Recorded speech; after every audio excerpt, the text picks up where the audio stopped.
Kabareskrim Polri periode 2008 hingga 2009 Susno 2J mengungkapkan bagaimana respons Presiden Prabowo Subianto perihal dugaan ijazah palsu Presiden ke-7 Republik Indonesia Joko Widodo atau Jokowi. Saya kira sikap beliau yang paling bagus gitu. Itulah dia menunjukkan kenegarawanan, dia tidak menyinggung masalah ijazah Jokowi palsu gitu nggak.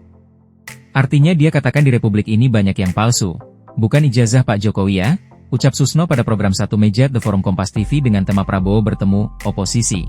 Jokowi mati-matian untuk PSI, Rabu, 4 Februari 2026, malam. Presiden Prabowo, lanjut Susno, justru mengungkapkan bahwa di partainya ada yang bergelar profesor tetapi hanya foto. Artinya, orang tersebut tidak menjalani program pendidikan untuk mendapatkan gelar tersebut. Di partai saya aja yang gelarnya profesor tapi hanya foto doang, kata Susno meniru pernyataan Prabowo saat merespons kasus dugaan ijazah palsu Jokowi. Artinya persoalan ijazah palsu itu, bukan Pak Jokowi ya, di Republik ini banyak benar, kalau dicari nggak muatlah penjara kalau mau dimasukin semua. Menurut Susno, bagi Presiden Prabowo lebih banyak masalah negara yang perlu disikapi ketimbang soal ijazah Jokowi. Beliau itu, masih banyak masalah negara ini lebih penting daripada masalah itu, yang menyita energi. Itu saya melihat kenegarawanannya beliau itu, kata Susno. Dia paparkan, kita masalah ini menghadapi perang dunia ketiga loh. APBN kita hanya 3.700 triliun rupiah padahal duit kita bisa 15.000 triliun rupiah setahun. Kita berbicara itu, SD banyak yang roboh, ini makan energi. Nah saya pikir ini hebat kenegarawanan. Tersangka dugaan pencemaran nama baik terkait ijazah Presiden ke-7 RI Joko Widodo, Jokowi, Rai Suryo merespons pernyataan pihak Jokowi menutup pintu-pintu Restoratif Justice atau RJ atas perkara yang menyeretnya. Restoratif Justice merupakan pendekatan dalam penanganan perkara tindak pidana dengan melibatkan para pihak terkait dengan proses dan tujuan yang mengupayakan pemulihan, bukan hanya pembalasan. Rai Suryo menyatakan pihaknya tidak ada niatan meminta maaf ke Jokowi. Tidak ada yang mau minta maaf ke sana.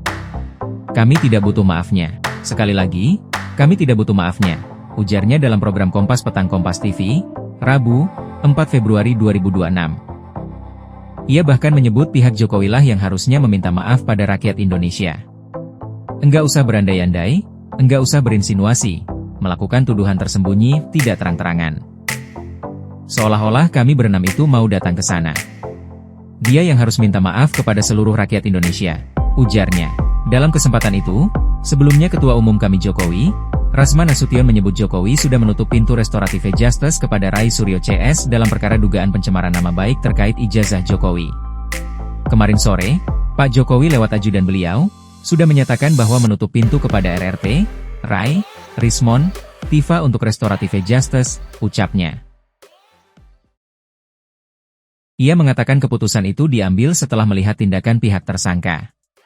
Setelah tadi malam ada perdebatan, dilihat dan dievaluasi tidak ada niat baik, bahkan makin menjadi-jadi, ucapnya. Bahkan ada satu pikiran seolah-olah kalau nanti Pak Jokowi membuka ruang untuk mediasi atau Restoratif Justice, maka digambarkan seolah-olah seorang Pak Jokowi ini takut di persidangan. Oleh karena itu, kata dia, kubu Jokowi pun memutuskan menutup kesempatan RJ bagi Rai Suryo CS. Kemarin setengah 11 malam, disepakati bahwa close untuk keenam-enamnya, ayo kita bertempur di pengadilan untuk mencari kebenaran, tegasnya.